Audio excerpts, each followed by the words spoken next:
Hey everybody, it's Double M from the Touch 'Em Up podcast, and I've got some very exciting news. I'm thrilled to announce my partnership with BetStamp and Sign Up Expert.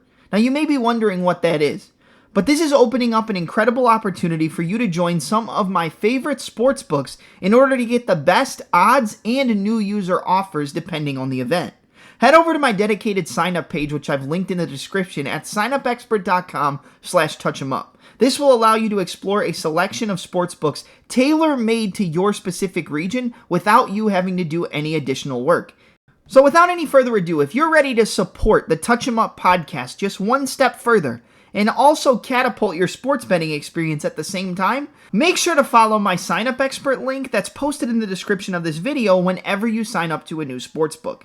You're listening to the Touch 'Em Up podcast. I'm your host, Double M, and on today's episode, we have UFC 304, Edwards versus Muhammad 2, preview, predictions, and analysis. UFC 304 takes place from the Co-op Live Arena in Manchester, United Kingdom, with two of the UK's standout champions both defending their belts in rematches to top the card. First, in the main event, you have a rematch for the welterweight championship of the world between the United Kingdom's own Leon Rocky Edwards taking on the number 2 ranked Belal, remember the name, Muhammad, in a rematch after their first fight ended due to a controversial eye poke. Then, in the co-main event of the evening, you have a battle in the heavyweight division for the interim, but some would say undisputed, UFC heavyweight championship between the UK's own interim heavyweight champion and the number 1 ranked Tom Aspinall taking on the number 4 ranked Curtis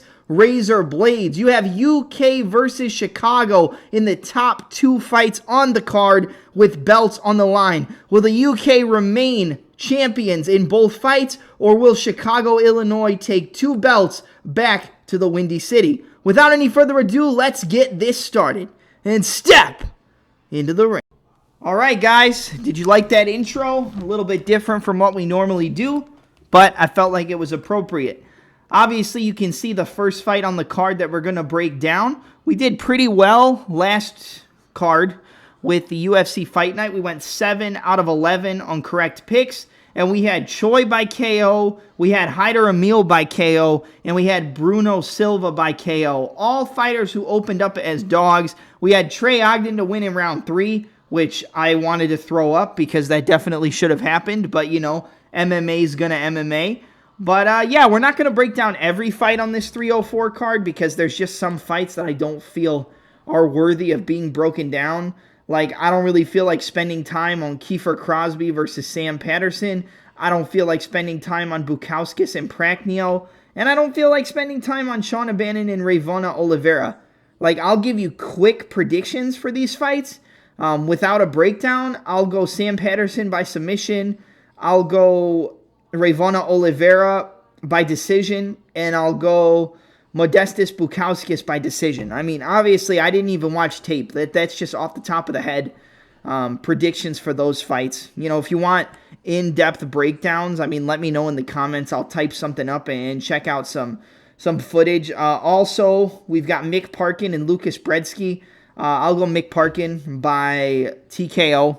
I mean, again, just a fight I don't want to spend time on. Parkin's the much better fighter in my opinion, but Bredsky came through as a pretty big underdog in his last fight, so, you know, you never know.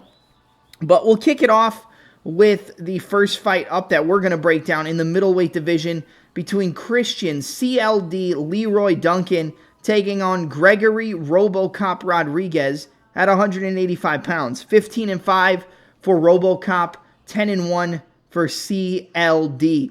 I think this is kind of a tricky fight to break down, but I think the better wrestler and grappler with better top control and better just overall ground game in general is Gregory Rodrigues. We've seen him use it in fights against Dennis Tululin. He got a takedown against Brad Tavares. He timed the low kick very well, and I think it would serve him well to use takedowns against a fighter like Christian Leroy Duncan. He has submissions, but he's not the best on the ground, and I think the much more decorated jiu-jitsu fighter is RoboCop. So I think that would be the smart thing to do. But Rodrigues likes to stand and bang. He likes to throw that overhand right, come back with the left hook, throw 1-2s down the middle, throw uppercuts, uppercut, frame with the lead hand, throw the right hand like he did against Brad Tavares. Just a lot of power and a decent striker with not the best defense. CLD kind of fights with his hands down low. He switches stances between orthodox and southpaw. Enters with a lot of unorthodox techniques. Front leg side kicks to the leg, side kicks to the body, roundhouse kicks, 1-2s, switching stances mid-combination. Has good elbows, very good elbows inside the clinch. And I think that both of these guys can win. I don't think that this is a super, concrete prediction where, I think this guy for sure is going to win or this guy. Because I could see Rodrigues getting on the inside, landing a big shot and hurting Leroy Duncan because he has his hands down low. But I also think that evasive style and the stance changes and the angle switches of Leroy Duncan are going to kind of run RoboCop into shots. We've seen RoboCop get knocked out before. We've seen him get rocked. We've seen him get wobbled. We saw him get rocked and hurt by Junyoung Park. We saw him get knocked out by Bruno Ferreira. Those are fights where he kind of just got into, like we said, shootouts. And the fight with Brad Tavares was close. He came out in the third round, didn't want it to be close anymore, and put a beating on him within a minute of the first round. So I think the power advantage is definitely on the side of Rodrigues, but the evasiveness, the footwork, the movement, and just the overall technical ability is on the side of Christian Leroy Duncan. I think he's much faster than RoboCop. I think there's going to be decided speed advantage on the side of CLD. I think the stance changes are going to make it harder for Rodrigues to close the distance. And I also think that forward pressure coming over the top, landing big shots is going to run him into counters from the guy who I believe to be much more evasive and much more better on the back foot in Christian Leroy Duncan. He can get caught up against the cage, kind of like Trey Ogden.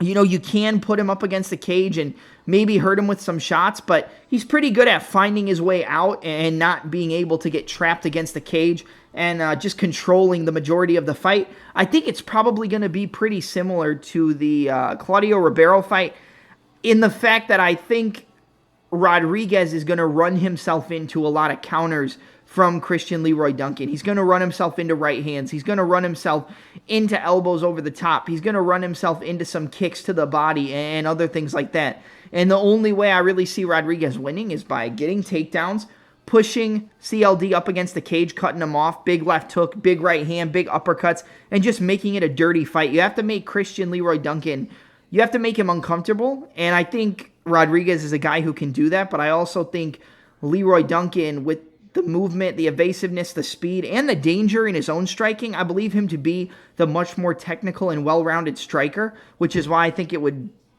serve Rodrigues well to use his wrestling, jiu-jitsu, and try to get a sub or a ground and pound stoppage. But we saw CLD. He has wrestling of his own. He has ground and pound. He can go for submissions as well. I'm going to go with a TKO for Christian Leroy Duncan. I like him quite a bit in this fight, but I would not be surprised if RoboCop got the job done. But I just think RoboCop gets hit too much for a guy who's as evasive and as light on the feet and as good of counter-striking as Leroy Duncan. So I think Leroy's going to kind of play it safe in the first round, avoid some dangerous shots, and then just allow Rodrigues to walk himself into big elbows, walk himself into front kicks, walk himself into shots to the body, and eventually I think he gets hit with a big shot, gets hurt, and Leroy Duncan just pours it on up against the fence, and Gregory Rodrigues crumbles. So I'm going to go with Christian Leroy Duncan to get the job done. Second round TKO over Gregory RoboCop Rodrigues.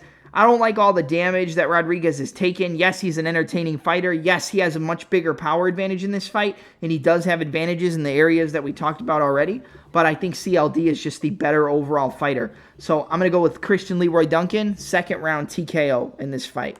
Up next, you got a battle in the welterweight division between the Welsh Gangster and Oban Elliot taking on Preston Pressure Parsons.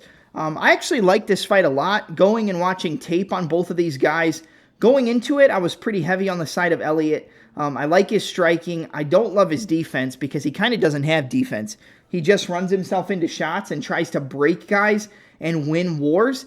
And I think Preston Parsons' style is a pretty good style to beat a guy like Oban Elliot. I'm just going to be honest. The smart pick, based on the fact he's from the UK, they're in the UK, it's probably going to be, Obon Elliot. But I think Preston Parsons has the style to beat a guy like Elliot. Elliot got hurt multiple times in the first round against Vail Woodburn. And I don't think Woodburn is even close to UFC level. He just has a lot of power. We saw in the Contender Series, Elliot get hurt, get wobbled, and come back. He's a guy that doesn't quit. And if he wins this fight, it's probably going to be late second round or early third round by being able to push that cardio dynamic better than better than Preston Parsons. I can't talk.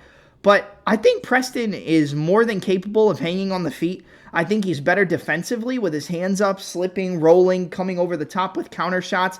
He's got a good overhand right, a good left hook. He uses his jab pretty well. And I think he's more than capable of hanging on the feet against Elliot. Elliot has a good wrestling and grappling game, was able to showcase takedowns, top control, looking for subs, flattening out Vail Woodburn, landing ground and pound. But I don't think he's going to be able to compete with a guy like Parsons on the mat. If you go back and you watch the Trevin Giles fight, the fight was back and forth, but both of these men were in it until the bitter end. And I think Parsons can push the cardio dynamic a little bit better than Elliot.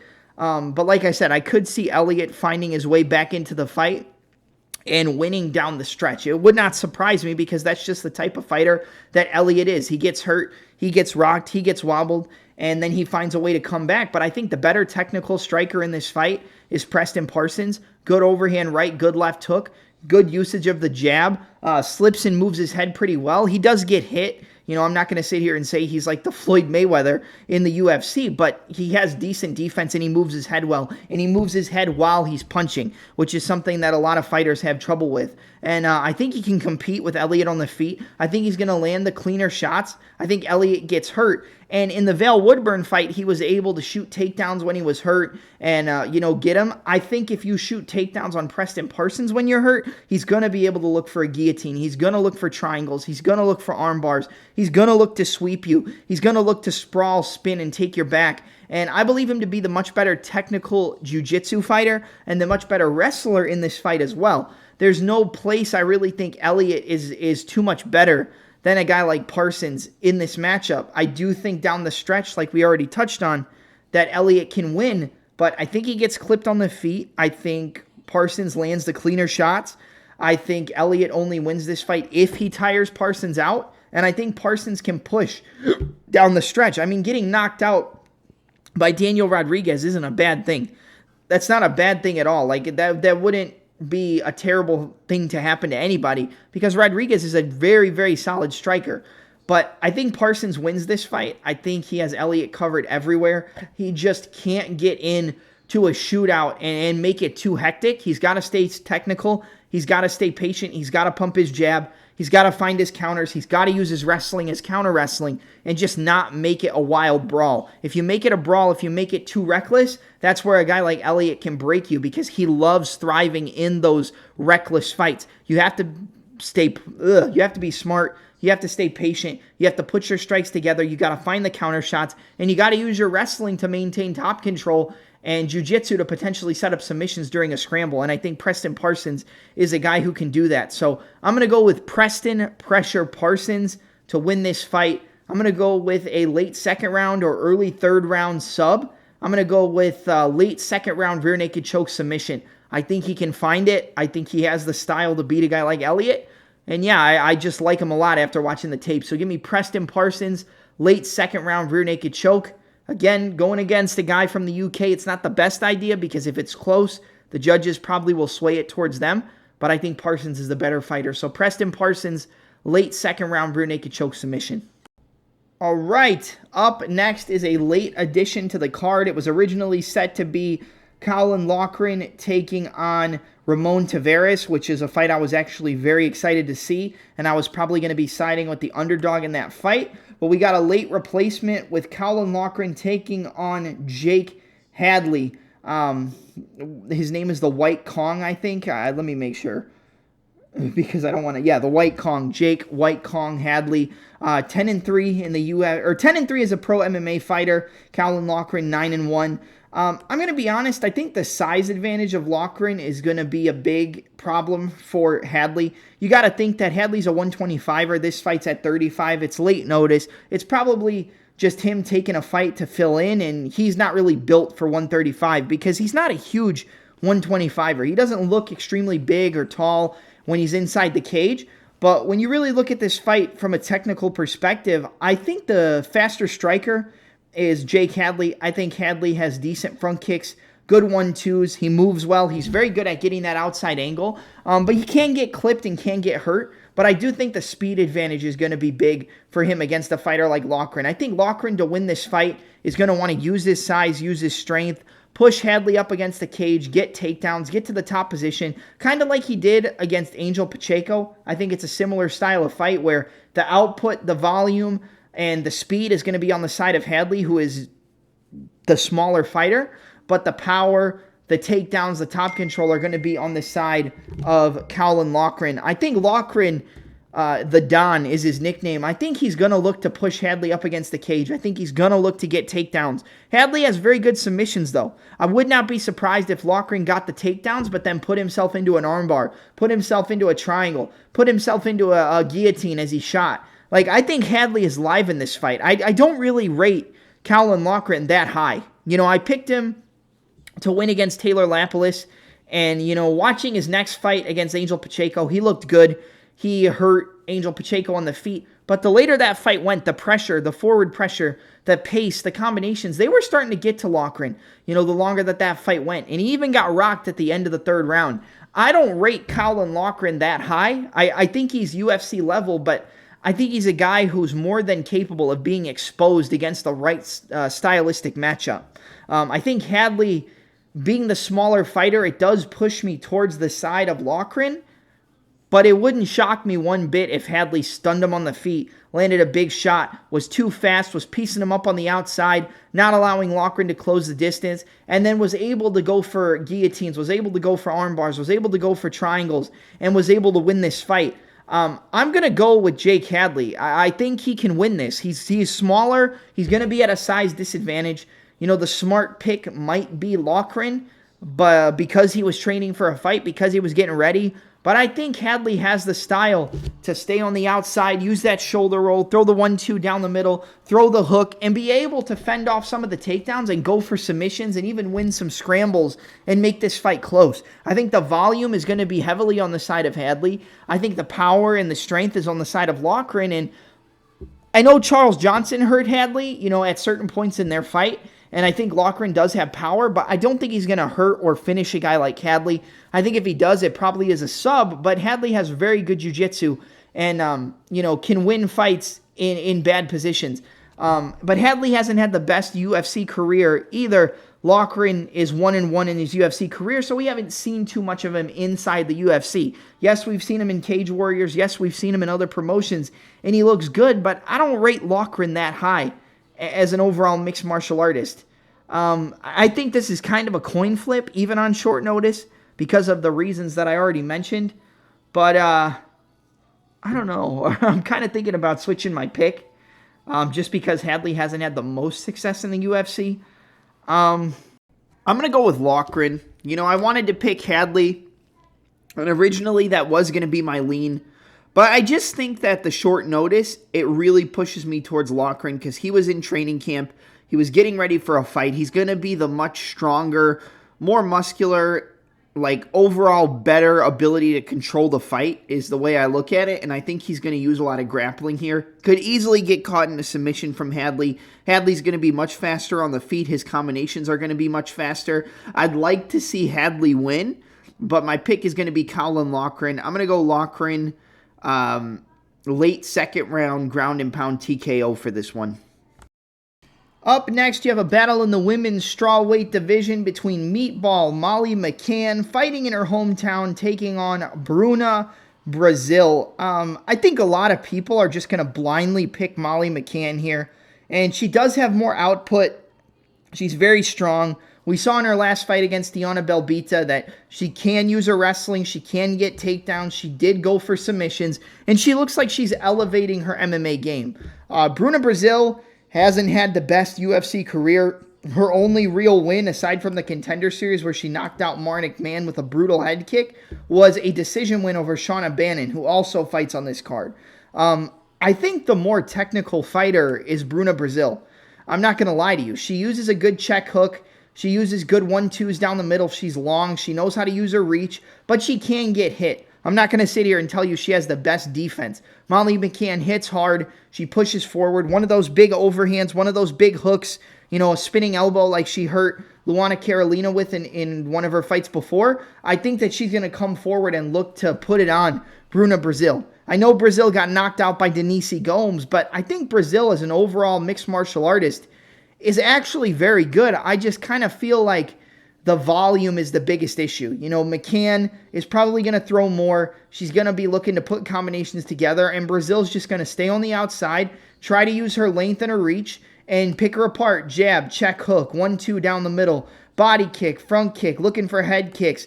And I think Molly McCann is going to be the one looking for a finish, but I feel like Bruna Brasil is more than capable of winning this fight. I mean, if you look at the significant strike stats, it's 2.94 landed per minute for Bruna Brasil, and she takes 3.92, where Molly McCann lands almost 6 strikes a minute, which is basically 4 more than Brasil, so she's much heavier on the output, but she takes 4.94. So she almost takes as many strikes as she dishes out, so McCann does not have the best defense either.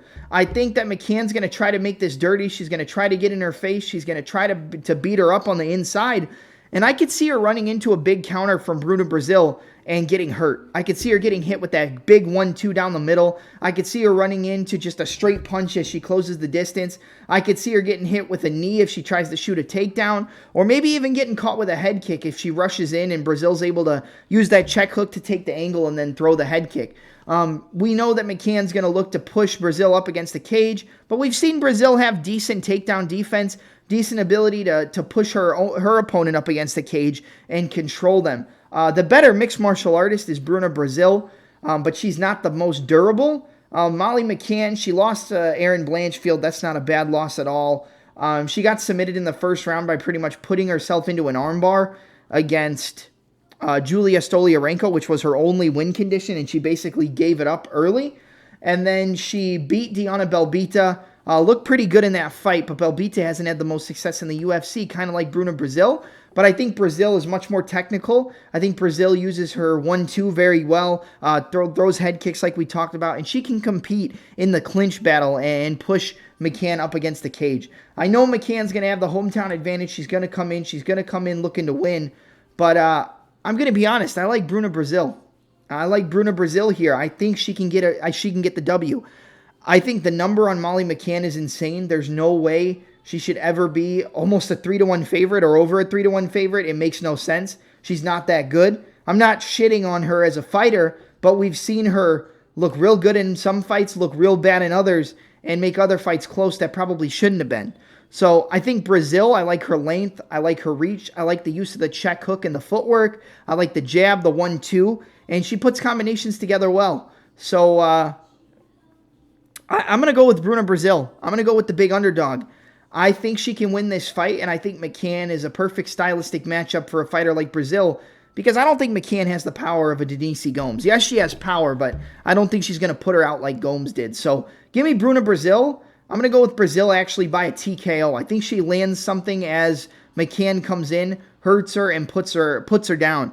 So I'm going to go Bruna Brasil, second round TKO win over Molly McCann. I wouldn't venture to bet on it. I wouldn't advocate betting on it because it's women's MMA. But I think Brasil has the tools to win this fight. And I'm just not that impressed with Molly McCann as an overall fighter. Based on skill and based on fight IQ and in-fight decisions. So she looked good against Diana Belbita. But, I think Bruna Brasil is better than Belbita. So give me Bruna Brasil, second round TKO over Molly McCann. Up next, you have a battle in the featherweight division between Nathaniel the Prospect Wood, who's 20-6, taking on Daniel the Pit Pineda, who is 29, 15, and 3-0 contest. So clearly a huge experience advantage on the side of Pineda. Almost 50 fights in total. I mean, the guy, he knows how to go for it. He pushes the pace, and he's not a guy who quits. but he is a guy who, like Preston Parsons, who we talked about earlier, will slow down the longer the fight goes. He basically has to win within the first 2 rounds. Otherwise, he's probably going to gas out, and the opponent's going to take over and either finish him or, win by decision. Nathaniel Wood is a guy who I've been very high on in his UFC career. I picked against him in the Naimov fight with Naimov as like a plus 270 underdog. He came through, even though he technically should have got a point taken, technically should have been finished in that fight. Like, don't get me wrong. It looked like Wood was going to find a way to get the finish there by TKO late, but he dropped Wood in the first round and hurt him. We've seen Wood get dropped and hurt by Andre Fili and then come back and rock Andre Fili. He is a very technical striker. He's very clean. He has submissions as well. Can go for Darce chokes, can go for anaconda chokes, and very good from the front headlock position. But he's not going to be able to compete in the jiu-jitsu with Daniel Pineda. I think Pineda is a lot stronger. I think Pineda is a lot better with top pressure, top control, and finding ways to get on top and look for subs or look for ground and pound. He's good at finding ways to get on top from the bottom. I think he's the much better grappler. He's obviously going to be at an age disadvantage, like he's the much older fighter, but he's got a lot of experience, and that experience does pay dividends in mixed martial arts at the highest level. The faster striker is Nathaniel Wood. The cleaner striker is Nathaniel Wood. The overall better fighter is Nathaniel Wood, but Wood is chinny. Wood can get hit. Wood can get hurt. Wood can make fights close that shouldn't really be close because he gets rocked and gets into those brawls. I think Pineda has power to hurt Nathaniel Wood, and he has the jiu-jitsu and top control game to be able to fend off submissions and takedowns if Wood shoots because he's hurt. I think he can end up on top. I think he can grab his neck and go for a guillotine. I think he can land elbows. I'm not too sure, again, like with this fight, who I want to pick, because I do believe Wood to be the much better fighter, but I think the meaner, more durable fighter, the fighter who hits harder, the fighter who has the bigger finishing upside is probably Pineda. He hits hard, he comes forward, lands big shots, goes for takedowns, looks for submissions, looks to land ground and pound. Had a very close fight with Alex Caceres, who fights close with pretty much everybody he takes on, even at the high level like Giga Chikadze. Even the Giga Chikadze fight, I thought it was closer than the scorecards led you to believe. I think Pineda is more than live here to hurt Wood, and then go to lock up a sub and potentially get a sub and win the fight by submission, or hurt Nathaniel Wood and win the fight by TKO. Wood is not the most durable guy. I'm going to take Nathaniel Wood because I think he is the better fighter. I think he's going to be able to land the better counters. I think he's going to have the gas tank to push down the stretch. I'm going to go Wood by decision, but I think he can get a finish in round 3. I think Pineda's going to push so hard, but if he doesn't get him out of there in the first 2 rounds, I think Wood's going to put that pace on him and potentially finish him in round 3, either with a sub or a TKO. He's got power, he's got good striking, his boxing is crisp and clean, throws good body kicks, throws good low kicks. He's a very, very technical striker and has jiu-jitsu to fall back on. Again, this could be a trap fight. Everybody loading up on Wood, especially in the UK. And then Daniel Pineda comes in and spoils the party and either TKOs Wood or gets a sub in the first 2 rounds. Would not shock me one bit if Pineda wins this fight. I'm going to go Nathaniel Wood by decision. I'm going to go 29-28 unanimous decision. But I would say if you're on the side of Wood, I would sprinkle Nathaniel Wood to win in round 3, just like we did with Trey Ogden against Razabov, where he should have technically got that finish in round 3. And just didn't get it done. But I think it's similar in this fight where I think Wood can get the finish down the stretch. So my pick is Nathaniel Wood by decision, but sprinkling Nathaniel Wood to win in round 3 I think is a solid play for this fight. But I would not be surprised if Daniel Pineda wins, because Nathaniel Wood gets clipped, he gets hurt, he gets rocked in a lot of his fights. He got knocked out in the first round by John Dotson. He got dropped by Andre Fili. He got almost finished by Naimov. So, I picked Nathaniel Wood to win the fight, but I don't trust him from the betting angle. And I feel like at a bet, or in terms of a betting perspective, it's probably better to put a little bit on the underdog to win inside the distance. But the pick is Nathaniel Wood to win by decision, 29-28. All right, up next is in the featherweight division, a banger between Arnold Almighty Allen taking on Giga Chikadze. 15-3 for Chikadze, 19-3 on the side of Arnold Allen. I'm going to keep this short and sweet. I like Arnold Allen a lot, and I kind of like Arnold Allen by finish. I'm not going to lie to you. Allen number 6 in the division, Chikadze number 10. Chikadze's a good fighter. He likes to make his reads, find his openings, land the Giga kick, which is that left kick to the liver. He likes to land that. He likes to look for the openings and fight on the outside. He's going to be going up against a southpaw fighter, just like Alex Caceres. The difference between Caceres and Arnold Allen is Allen hits a lot harder. He's a lot more explosive, and he can also threaten a little bit more with jiu-jitsu, from the ninja chokes, from the front headlock, looking for guillotines. He can go for submissions. He's not afraid to grab that neck and try to get it. They scored the fight 30-27 for Chikadze against Caceres. I don't know what world they were in. I'm not saying Giga didn't win the fight, but I thought the fight was way too close to be scored at 30-27.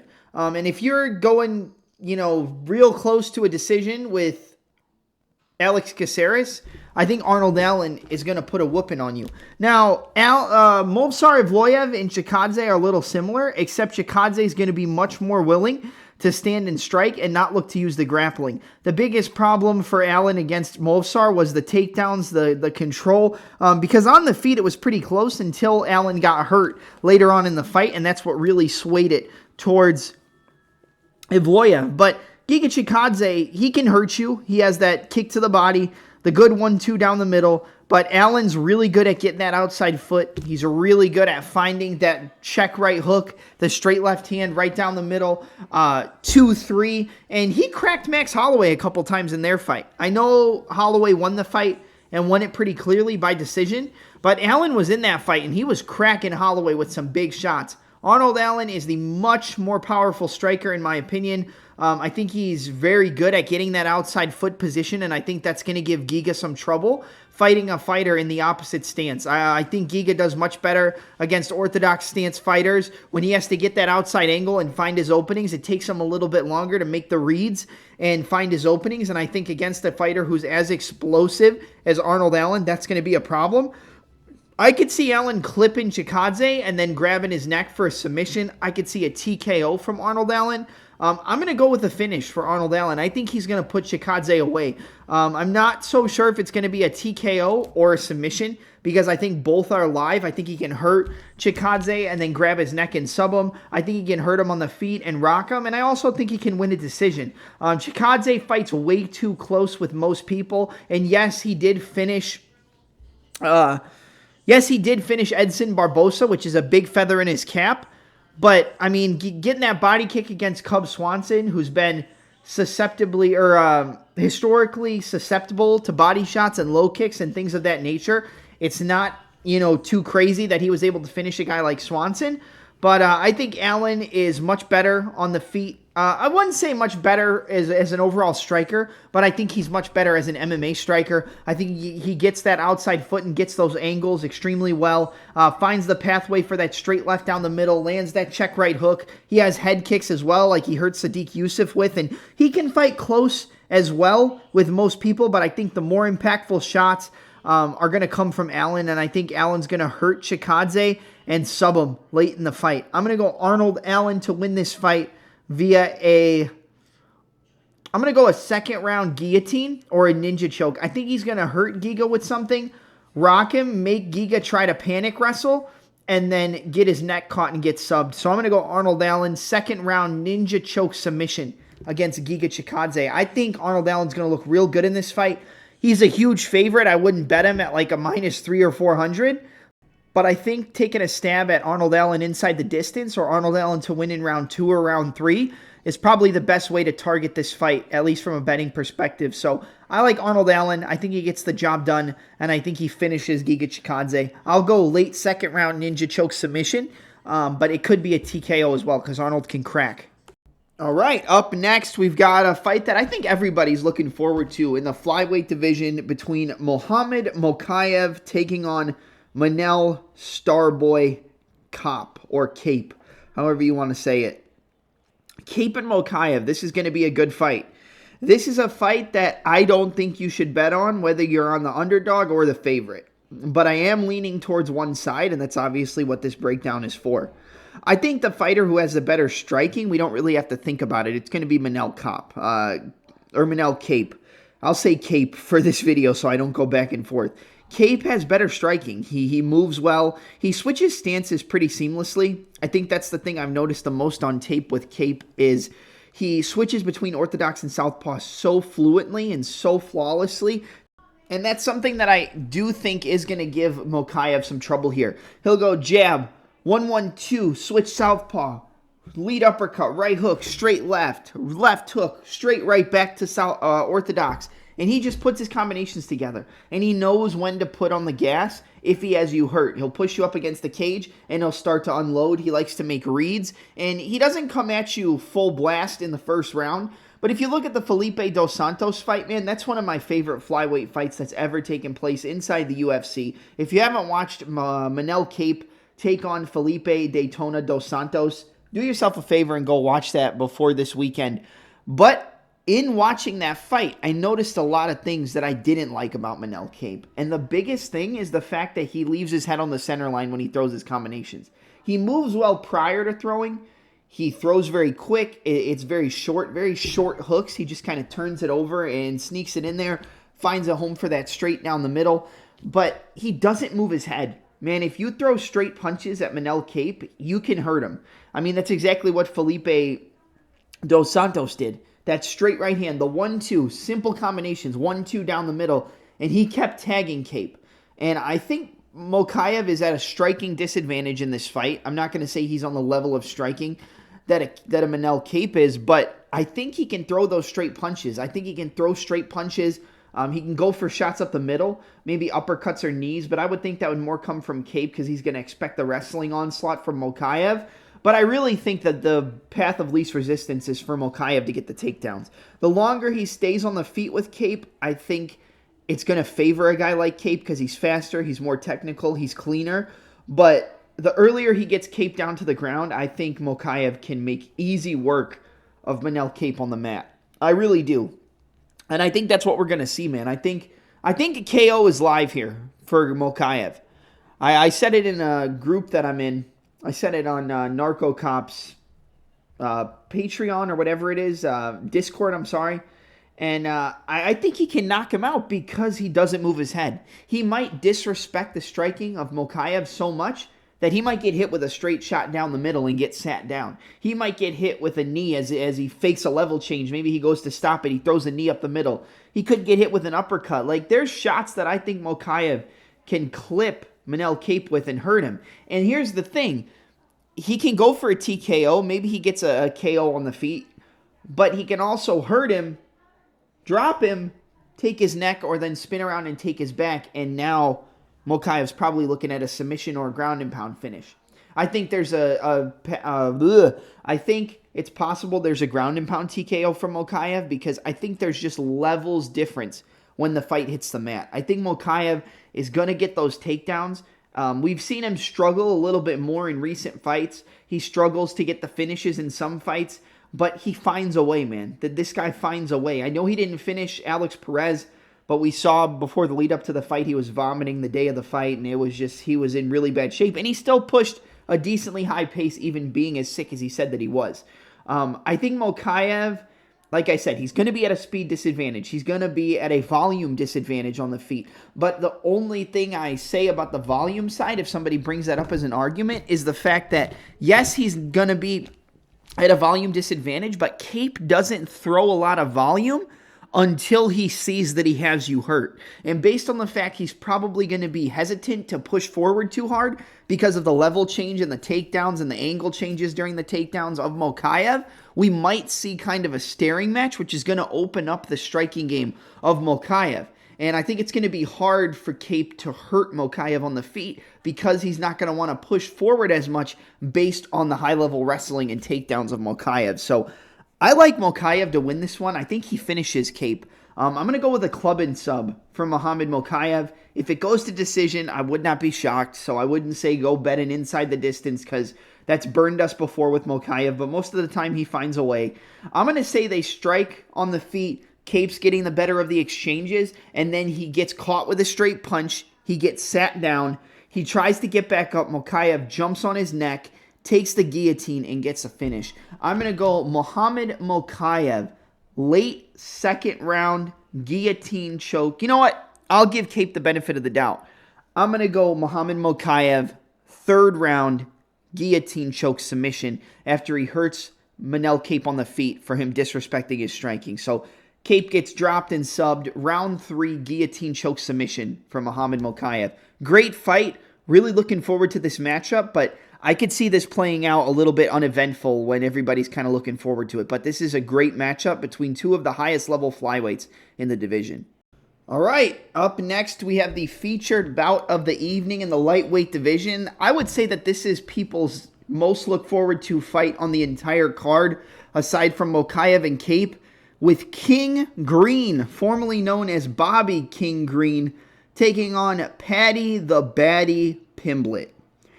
This is a tough one to call. I'm going to be honest, man. I do not like Paddy Pimblett. I do not rate him very high in terms of his overall skill level, and I don't necessarily think he's UFC level in terms of his overall skills. I bet Tony Ferguson to finish Paddy Pimblett. I didn't put a lot of money on it. The odds were just crazy, and obviously Paddy wins by decision. I didn't expect that fight to go the distance, and we saw how gassed Paddy Pimblett looked in the third round of that fight. He was gassed. He pushed the grappling. He was able to control Tony Ferguson on the mat. Didn't get to set up any submissions, but he had a lot of control time from the top, control from the back position, putting the hooks in. And that's where I think he can really win this fight against Bobby Green, is getting takedowns, getting Bobby Green on the mat, looking for ground and pound, allowing Bobby Green to give up his back, taking his back and putting in the rear naked choke.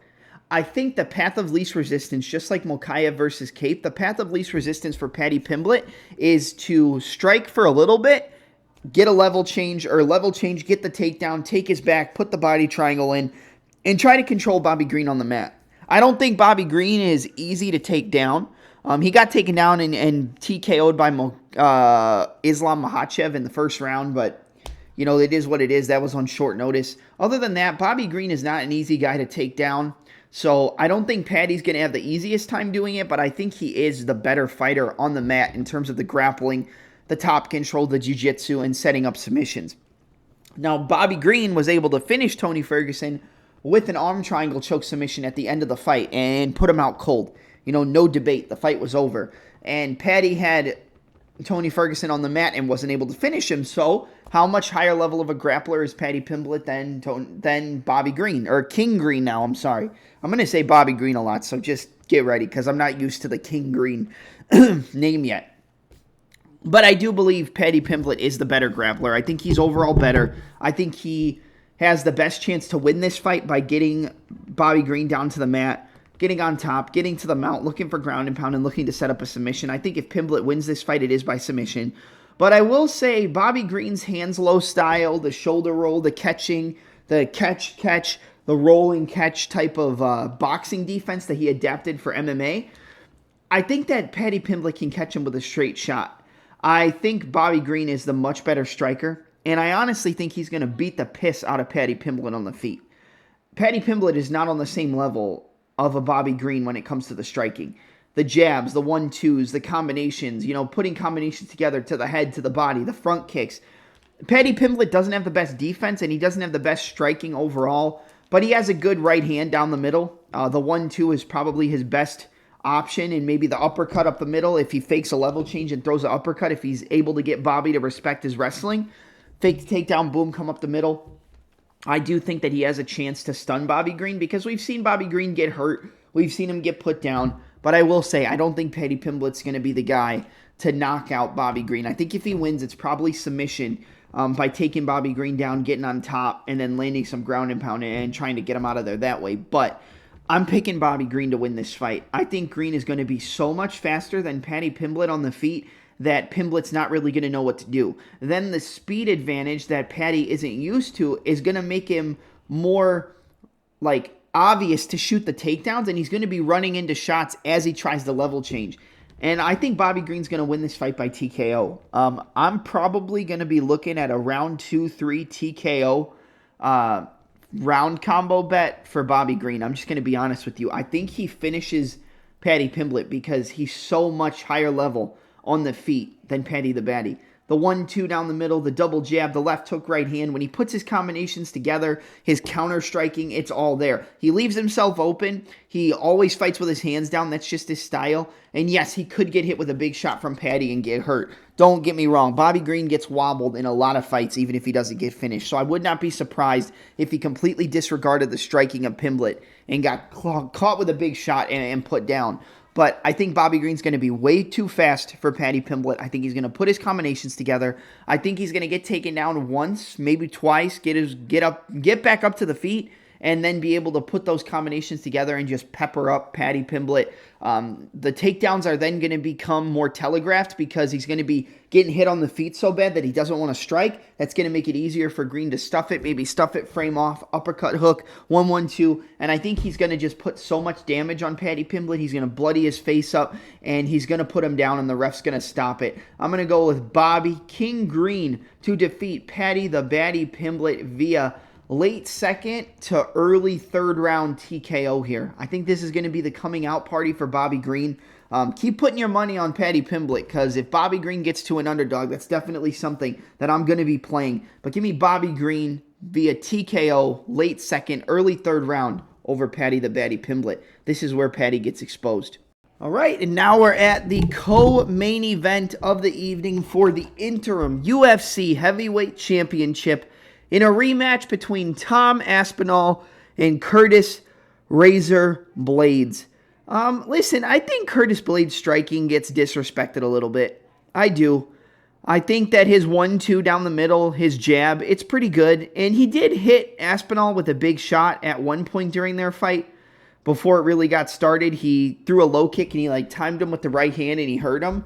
He didn't hurt him like rock him, but he clipped him with it. And I think he's live to potentially catch Aspinall. Aspinall's style with the hands out in front, kind of shoulder roll and catch style. He's bound to get caught at one point and get hurt.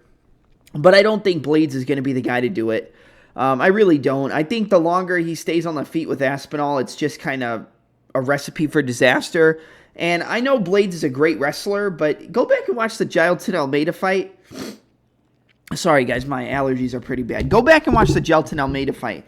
Watch how easily Almeida was able to take down and control Curtis Blaydes. He got 5 or 6 takedowns in the first round.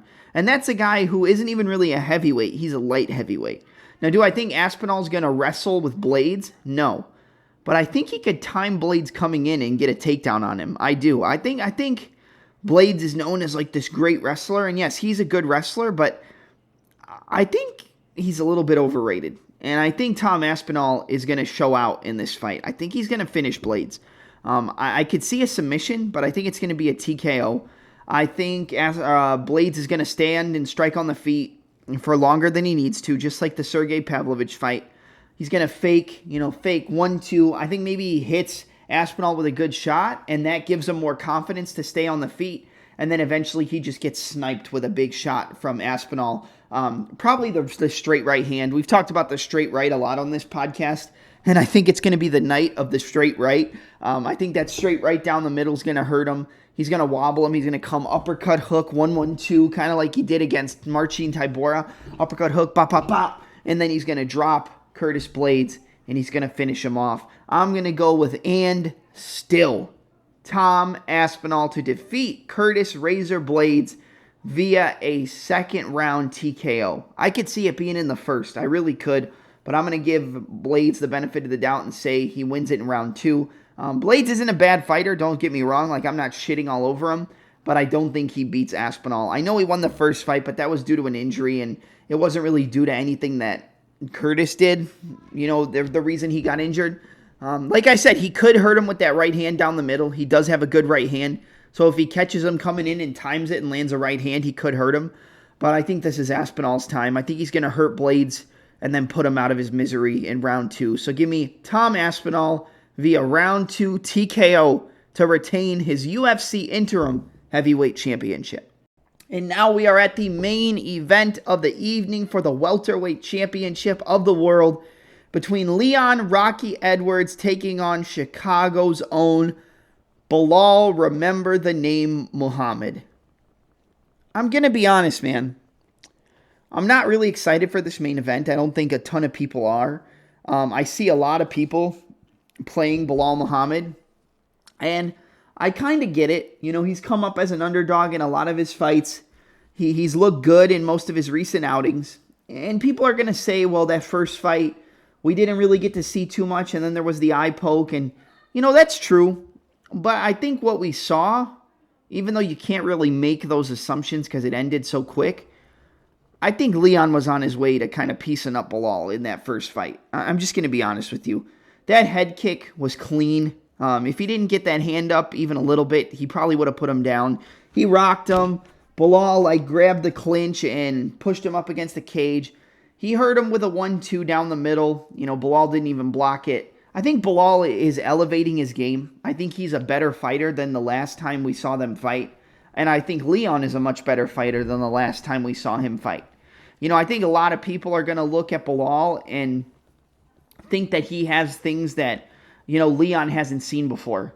You know, I think he's a better striker than Colby Covington. Not in terms of the volume, but I think he picks his shots a little bit better. But I don't think he's near the level of striking to be able to hang with Leon Edwards on the feet. And I think those two fights with Kamaru Usman and then the fight with Colby Covington, it elevated the takedown defense of Leon Edwards so much that I don't even think Belal's going to be having an easy time getting takedowns against Leon. I really don't. I think the distance control of Leon Edwards is really what's going to win him this fight against Belal. I think it's going to be hard for Belal to close the distance, and when he tries to close the distance, he's going to run into counter straight lefts. He's going to run into a 1-2 down the middle. He's going to run into, I would say, potential knees to the body, but I don't think we're going to see Leon really try to throw those knees to the body, because if Belal times it, he can just change levels on the knee and then take him down. So I think we're going to see Leon throw elbows off the break in the clinch like we've seen him do so many times before. I think it's going to be 1-2, circle out, move, switch stance, orthodox southpaw. 1-2, stuff the takedown, and then on the break, elbow, off the break, knee, and then push him away. You know, you don't want to throw empty knees or empty kicks against Belal, but the thing with Leon is nothing he throws isn't set up.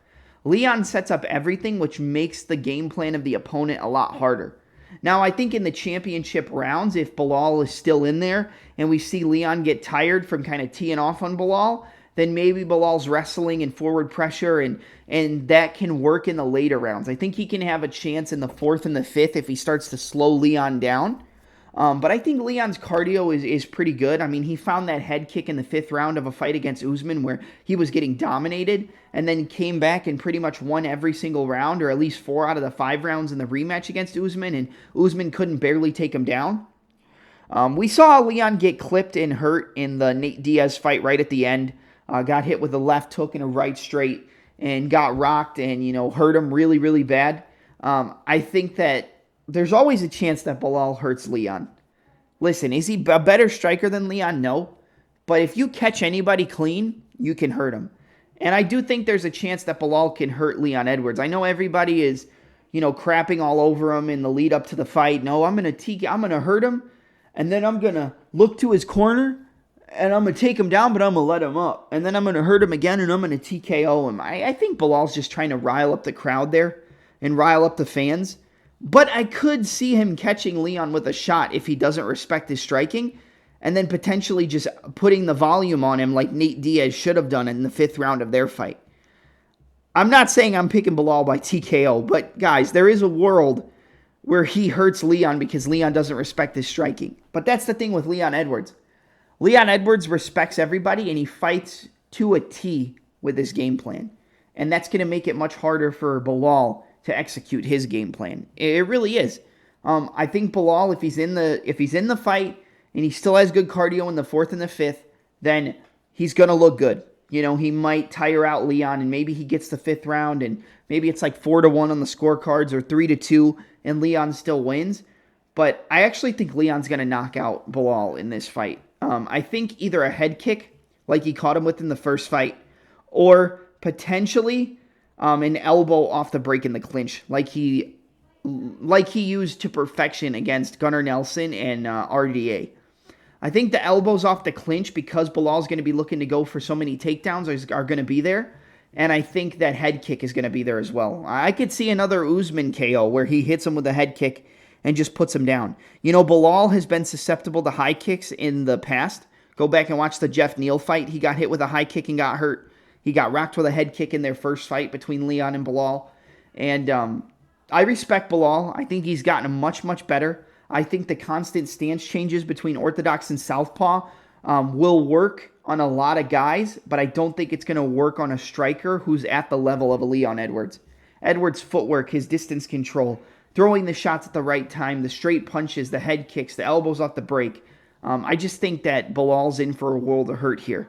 Like I said, if he survives to the 5th round or the 4th and 5th, and Leon is extremely tired from just, putting it all out there, then maybe there's a chance that Bilal wins those last 2 rounds and makes it close, or finds a way to finish Leon down the stretch because he's so tired.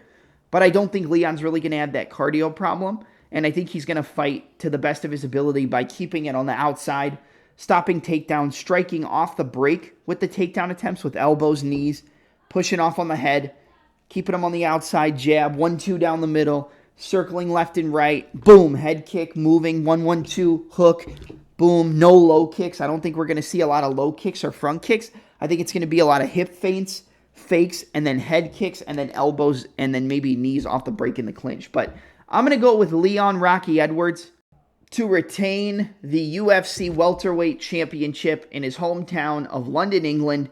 And I'm going to go with a finish. I'm going to go with a TKO. I think he's going to knock out Belal Muhammad. I'm going to go with a 3rd round head kick knockout, potentially an elbow off the break in the clinch. It's either going to be an elbow or a head kick.